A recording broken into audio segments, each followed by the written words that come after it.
Alors, chers amis, bonjour. On est à la Mishnah numéro 7. Nitai Arbeli Omer. D'accord? Qu'est-ce qu'il nous dit? Achek Mishachenra, Ve'al titraper la racha, Ve'al titiash minaporanut. Premier enseignement, éloigne-toi du mauvais voisin.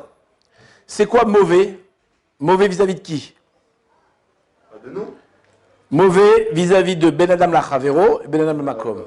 Ça veut dire qu'on doit s'éloigner même de quelqu'un qui peut être sympa avec les autres, mais qui transgresse les préceptes de la Torah, ou bien quelqu'un qui ne transgresse pas, qui transgresse non, le contraire, qui précède très bien la Torah, mais qui est sympa avec les autres. Non, je disais là, le contraire, d'accord, vous avez compris. Très bien, dans les deux cas. Alors pourquoi, on doit s'éloigner du mauvais voisin? Pourquoi? Le problème. Pour plusieurs raisons. Une des raisons, c'est pour ne pas apprendre ses comportements. Et mis à part ça, c'est pour ne pas être frappé lorsqu'il sera puni. D'où on sait ça, Chazal il nous enseigne, malheur à l'impie, malheur à son voisin. Oï l'aracha, oï l'eshchedo. D'accord? Donc éloigne-toi du mauvais voisin. La deuxième chose, atitraber l'aracha, ne te lie pas avec l'impie. Alors, pourquoi on ne doit pas se lier avec l'impie? Pourquoi on doit pas se lier avec l'impie? Vous dormez aujourd'hui ou quoi? Il procure du mal. Il te procure du mal. Quelle différence avec le shachen? Hein? Il t'influence, ouais. Plusieurs raisons. Première raison, comme vous avez dit, il m'influence. D'accord? Si tu es copain avec un rachat, s'il commence à faire des bêtises, je vais faire des bêtises avec lui. Il y a un autre problème aussi, c'est qu'en se liant avec l'impie, on lui donne des forces à l'impie. Pourquoi? L'impie, qu'est-ce qu'il se dit? Qu'est-ce qu'il dit le rachat? Dis-moi, je fais des bêtises. Ah, mais je vois que les gens se collent à moi, je vois que les gens m'apprécient, je vois que j'arrive à attirer des gens. Ah, ça veut dire que mon chemin, il n'est pas si mauvais que ça. Donc en te liant avec l'impie, qu'est-ce que tu fais? Tu lui donnes des forces. D'accord? Donc c'est une raison pour laquelle on ne doit pas se collier avec l'impie. Juste par rapport à ce qu'on a dit de ne pas s'influencer, un homme il peut se dire, dis-moi je ne m'influence pas lui, moi j'ai mon caractère, je vais pas je vais pas prendre de ses actes. Alors Chazal il donne un machal une parabole, à quoi la chose elle ressemble, à un homme qui va rentrer dans une tannerie. Vous êtes déjà rentré dans une tannerie, dans un endroit où on fabrique le cuir? C'est une odeur, là c'est tout le pays qui est comme ça, non? C'est une odeur terrible. C'est une odeur terrible, terrible, terrible, terrible. Et donc quelqu'un qui rentrerait dans une tannerie, qu'est-ce qui se passerait? Il ressort, il sent mauvais.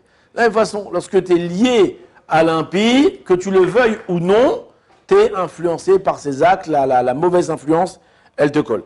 Maintenant, et c'est impossible qu'on ne soit pas influencé par quelqu'un. Impossible. De façon naturelle, l'homme est influencé par les choses qui l'entourent. D'accord? Donc on ne doit pas se lier à l'impie. Une autre raison aussi qui est ramenée aussi, c'est tout simplement pour pas qu'il te cause des dommages.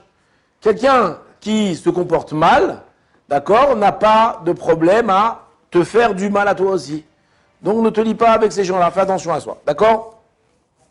La troisième enseignement, et ne te désespère pas de la calamité. D'accord? Ve'al titiash minaporanut. Il y en a qui expliquent que c'est une parole à part. Il y en a qui expliquent que c'est lié avec ce qu'on a dit précédemment. C'est qu'un homme, il se dit, moi, je fréquente un impie. C'est vrai, il ne se comporte pas bien.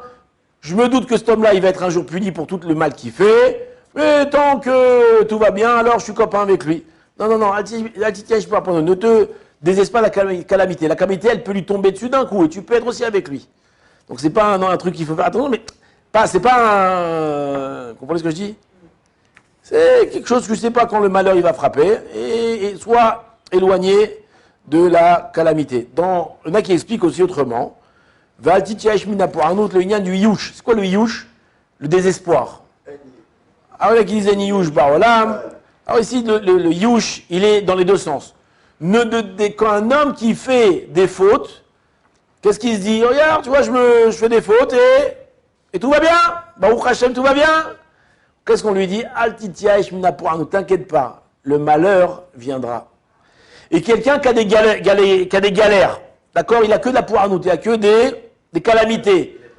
ne rentre pas dans le yiouch, dans le désespoir à cause de la calamité. Parce que même ça, ça va finir. Un homme, il a des galères, vient un jour où les galères, elles se finissent. D'accord? Très bien. Maintenant, donc ça, c'est l'explication de la Mishnah. Ramenons plusieurs d'autres explications. Ici, on voit que l'Itaïabali, donc il nous ordonne de Achek Mishachenra, de s'éloigner du mauvais voisin et de ne pas se collier au rachat. Ça veut dire que la proximité avec des gens qui ne se comportent pas bien est mauvaise. Oui ou non? Elle est mauvaise. Pourquoi est-ce qu'elle est mauvaise? Plusieurs raisons. Ici, le Rav Eliyahu Lopian, il raconte une histoire. Vous entendez ou pas?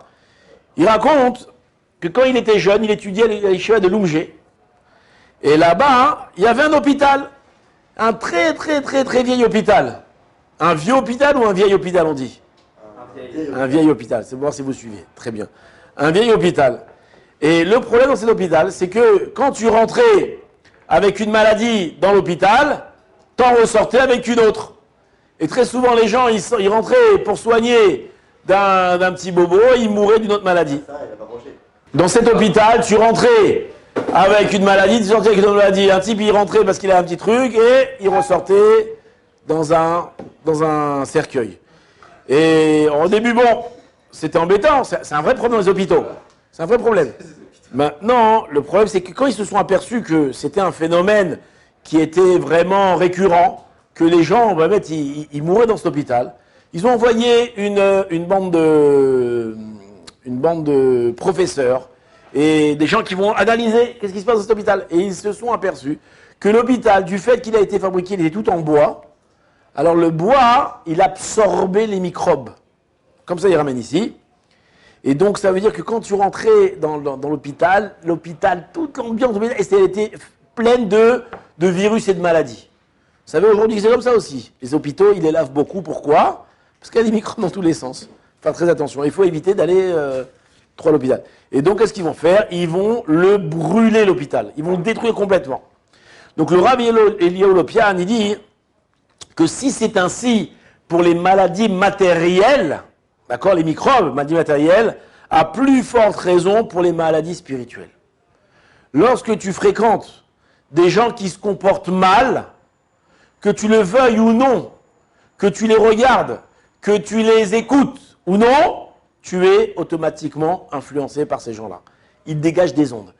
Maintenant, hein? Je ne sais pas si c'est pour ça, mais tu peux le dire. D'accord? Maintenant, de ça, certains pensent, ils ramènent ici que... D'abord, il y a une autre preuve. Vous savez, la preuve, c'était quoi? C'est que avant la destruction, avant le déluge, à l'époque de Noach, on voit que tout le monde s'était mis à fauter. Même les animaux fautaient. Même les animaux fautaient, faisaient des trucs qui c'était hors nature. Et là-bas, on explique pourquoi. C'est dit que les hommes étaient tellement impies, ils fautaient tellement, qu'ils créaient une ambiance autour d'eux de mal. Et donc même les animaux en venaient à fauter. Vous vous rendez compte ou pas? Maintenant, si tu vas passer Shabbat, ou tu vas, pas passer Shabbat, non, je ne dis pas passer Shabbat, tu vas emménager dans une maison où dedans les gens faisaient des avérotes, ils gardaient pas Shabbat, etc. Alors sache que les murs sont imprégnés du mal. Alors des poskim comme ça, là-bas, je crois dans un livre on va dire Amen. Alors je dis pas que c'est un chiyuv, c'est pas une obligation. Une fois j'ai écrit dans un livre, j'ai écrit cette obligation. Non, le langage c'est pas obligation, c'est un conseil. On te conseille que quand tu rentres dans une maison qui était habitée par des gens qui faisaient pas attention, alors il est conseillé de repeindre les murs de la maison. Et il y a une histoire, alors ça c'est pour le mal, mais c'est aussi pour le bien. Alors il y a Birkat Habayit, ça enlève certaines choses, il y en a qui font le prour aussi, ils enlèvent le store, il y a les Marocains aussi, ils ont tout un noussard, vous avez déjà vu ça? Et après ils prennent le couteau, ils vont dans les coins, ils font tout un truc pour peut-être apparemment enlever la mauvaise influence des gens. Maintenant ça c'est dans le mal, mais ça marche aussi dans le bien. Et je vous raconte une histoire. On va répéter dans le bien. Je vous raconte une histoire dans le bien. Donc ça, c'est dans le mal, mais il y a aussi dans le bien. C'est quoi? Il y a deux amis de femmes religieuses qui marchaient, je crois que c'était à Tel Aviv. Et il y a une des deux, elle dit, tu vois cet immeuble, avant on habitait ici, moi et mon mari, on habitait dans cet immeuble-là. Et on était voisins avec une famille extraordinaire. Le mari, un vrai Talmid Chacham incroyable. La femme, une grande sadéquette. Viens, on monte 2 minutes. J'aimerais leur dire bonjour. Ils montent, ils tapent à la porte. Maintenant, au passage, ces dames-là, elles faisaient partie de Lev Lachim. C'est-à-dire, c'était des dames qui s'occupaient de faire tchouva à des gens. Donc, apparemment, elles étaient en train de travailler à Tel Aviv. Et elles montent comme ça, elles tapent à la porte. Et qui c'est qui ouvre la porte? Une dame. Pas ses voisins, pas ses anciens voisins.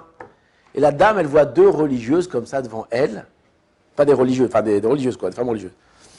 Elle leur dit, oh là là, Baruch Hashem, vous êtes venus, je vous attendais. Alors la dame dit, quoi, tu nous attendais?